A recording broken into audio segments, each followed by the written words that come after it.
तुम्ही पाहत आहात MCN न्यूज मराठी।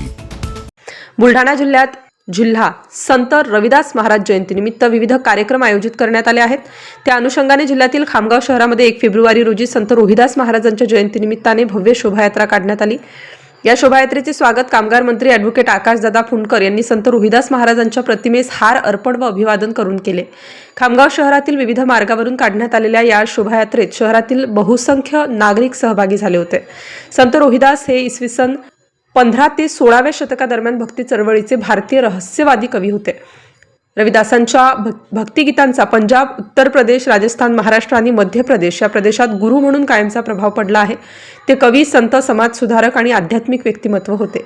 दरम्यान खामगाव शहरातून काढण्यात आलेल्या अशा या महान तत्वज्ञानी संतांच्या भव्य शोभायात्रेत मोठ्या संख्येने चर्मकार समाज बांधव उपस्थित होते। MCN न्यूज मराठीकरिता शेख अजीज मोहम्मद, खामगाव।